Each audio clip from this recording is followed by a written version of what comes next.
പലരും പറഞ്ഞു കേട്ടു, ഭാര്യ ഇരിക്കുമ്പോൾ ഭർത്താവ് മരിക്കണം എന്ന്. എനിക്ക് തോന്നിയിട്ടത് ശരിയാണെന്ന്.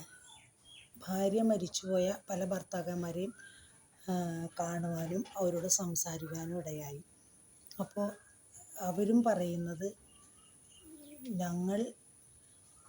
നിങ്ങൾ ഭാര്യമാർ നിൽക്കുന്ന സമയത്ത് മരിക്കണം. ഭാര്യമാർക്കാവുമ്പോൾ പലതും താങ്ങാനും പലതും കേൾക്കാനും ക്ഷമിക്കാനും ഒക്കെയുള്ള നല്ല സഹനശക്തിയുണ്ട്. പക്ഷെ ഞങ്ങൾ പുരുഷന്മാർക്കതില്ല എന്നാണ് പറയുന്നത്. അതുപോലെ തന്നെ പല പുരുഷന്മാർക്കും ഭക്ഷണം, ഒരു ചായ തിളപ്പിക്കാനോ അല്ലെങ്കിൽ എന്തെങ്കിലും ഭക്ഷണം ഉണ്ടാക്കി കഴിക്കാനോ ഉള്ള അറിവൊന്നുമില്ല. ഭാര്യമാരുള്ളപ്പോൾ അതിന് ശ്രമിക്കില്ലല്ലോ.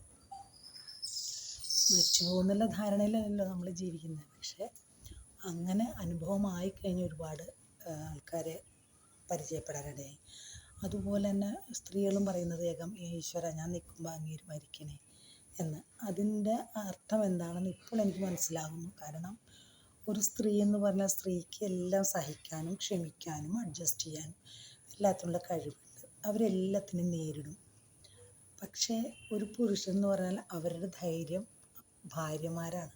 ഭാര്യ ഉള്ളപ്പോൾ അവർക്ക് നല്ല പവറാണ്, നല്ല ധൈര്യമാണ്, എല്ലാം ചെയ്യാനുള്ളൊരു കഴിവും തൻ്റെ ഉണ്ടാവും. പക്ഷേ ഭാര്യ നഷ്ടപ്പെട്ട് കഴിഞ്ഞാൽ, മരിച്ചു പോയി കഴിഞ്ഞാൽ, അപ്പോഴാണ് അവർക്ക് ആ ഭാര്യയുടെ വില എന്തായിരുന്നു എന്ന് മനസ്സിലാക്കുന്നത്.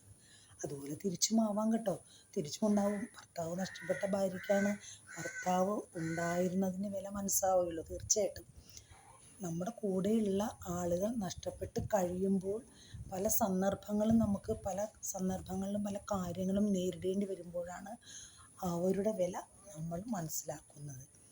അപ്പോൾ നിങ്ങളുടെ അഭിപ്രായം എന്താ? നമ്മൾ ഭാര്യമാർ ജീവിച്ചിരിക്കുമ്പോൾ ഭർത്താവ് മരിക്കുന്നതാണോ അതോ ഭർത്താവ് മരിക്കുമ്പോൾ ഭാര്യ മരിക്കുന്നതാണോ നല്ലത്? എൻ്റെ അഭിപ്രായത്തിൽ ഭർത്താവ് ഭാര്യ ഉള്ളപ്പോൾ മരിക്കുന്നത് തന്നെയായിരിക്കും നല്ലത്. പിന്നെ എങ്ങനെയാണ് വരിക, എന്താണ് സംഭവിക്കുക എന്നൊന്നും നമുക്കറിയില്ല. നമുക്ക് ആഗ്രഹിക്കാൻ മാത്രമേ പറ്റുള്ളൂ. പക്ഷേ തീരുമാനം ദൈവത്തിൻ്റെതാണ്.